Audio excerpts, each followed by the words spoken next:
के पैरों तले स्वर्ग है। अगर मां के पैरों तले स्वर्ग है तो मां सांप्रदायिक হলো কি করে? কিন্তু মা সাম্প্রদায়িক। তারপর কিছুদিন আগে আরেকটি মেয়েকে মধুবন্তী বলে তাকেও হুমকি দেওয়া হয়েছে এখানে মায়ের গান চলবে না। তার মানে ধীরে ধীরে শুরু হচ্ছে বাংলাদেশের সমস্ত কার্যকলাপ। এমনকি হিন্দু জাগরণ মঞ্চ দীপু দাসকে জানানোর জন্য তারা একটা প্রতিবাদ মিছিল বার করেছিল। পুলিশ তাদের মেরে মাথা ফাটিয়ে দিয়েছে, 18 জনকে গ্রেপ্তার করেছে, তার মধ্যে 7 জন মহিলা ছিলেন। তাহলে আমরা প্রতিবাদও করতে পারবো না? বাংলাদেশের প্রতি আপনার এত ভালোবাসা, বাংলাদেশে হচ্ছে তো আমাদের লোকদের মারছেন। সেজন্যই বলছি সময় এসে গেছে, এখন জাগুন, একসাথে হন, ঐক্যবদ্ধ হয়ে ভোট করুন।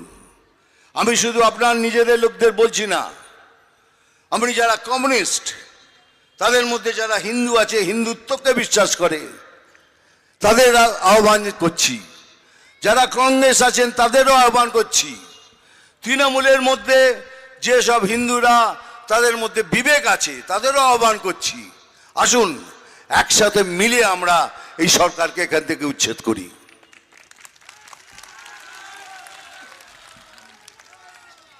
কি করবেন এখানে? কিছু করার জায়গা নেই। এই শুনলেন কিছুদিন আগেই আমাদের একটা কর্মীকে মেরেছে। কেন মারলেন? কিসের জন্য মারলেন?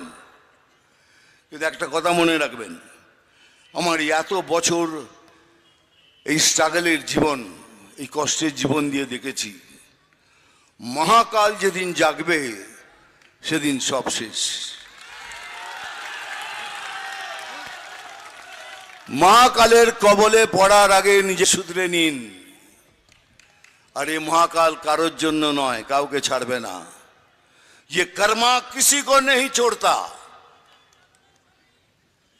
সবার জন্য এক, মারছেন, ধরছেন, ওকে কাটছেন, কাটুন, কিন্তু যেদিন মহাকালের কবলে পড়বেন ঠিক সেইভাবেই আপনার সাথে ব্যবহার হবে।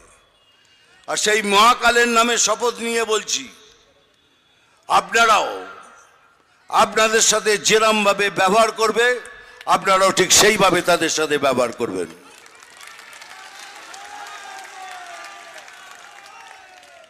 বলছি তো, বাংলাদেশ ভাবছেন, কিন্তু বাংলাদেশ ভাবলে হবে না।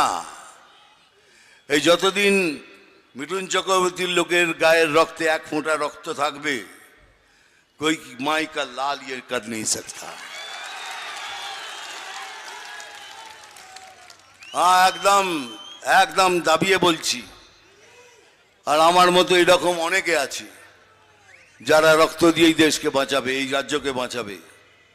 এই রাজ্যকে কোনোদিন এই হাতছাড়া হতে দেবে না। কেন? এটাই আমাদের। ওদের অনেক দেশ আছে, বলতে পারেন আমাদের তাড়িয়ে দিলে আমরা কোথায় যাব? আমাদের দেশ কোনটা? আমাদের কোনো দেশ নেই। থেকে বাঁচাতে হবে, বাংলা হিন্দুকে বাঁচাতে হবে, সনাতনীকে বাঁচাতে হবে, হিন্দুত্বকে বাঁচাতে হবে, বাঙালিত্বকে বাঁচাতে হবে, আর এই পশ্চিমবঙ্গকে বাঁচাতে হবে। আর যেতে গেলেই আমাদের সবাইকে কিছু না কিছু স্যাক্রিফাইস করতে হবে, কিছু কুরবানি দিতে হবে, স্যাক্রিফাইস করতে হবে, কিছু আত্মত্যাগ করতে হবে। তাই সবাই মিলে তৈরি করবে একটা সম্পূর্ণ ভারতীয় জনতা পার্টি। আমরা শুধু ভারতীয় জনতা পার্টি বলে কিছু বলছি না, আমাদের অনেক শক্তি।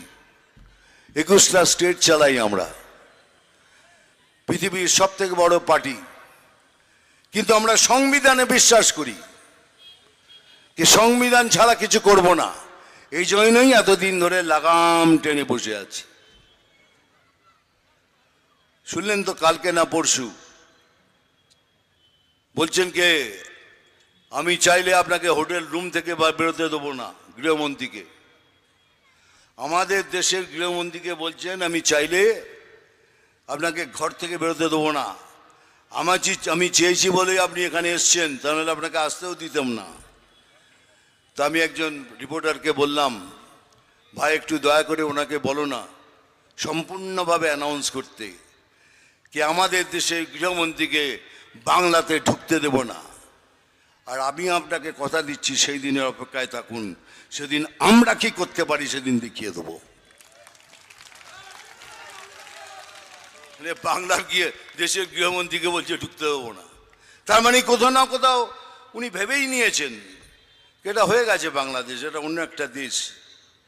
আপনি স্বপ্ন দেখুন, স্বপ্ন দেখতে পয়সা লাগে না। স্বপ্ন দেখুন, দেখুন, স্বপ্ন দেখতে দেখতে দেখতে দেখতে দেখতে দেখতে যাবেন, আমরা পেছন থেকে ধীরে ধীরে ধীরে ধীরে ঢুকে যাব, আর ঢুকে গিয়ে আমরা আমাদের রাজত্ব তৈরি করে নেব।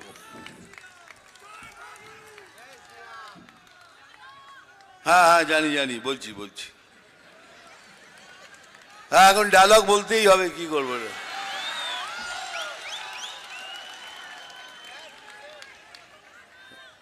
মারবো এখানে, পরেরটা এখন বলতে পারবো না। সেই জন্য বলছি কি, খিচুড়ি মানব, খিচুড়ি তৈরি করবো এখানে, খাবি তুই আমি এখানে সেখানে।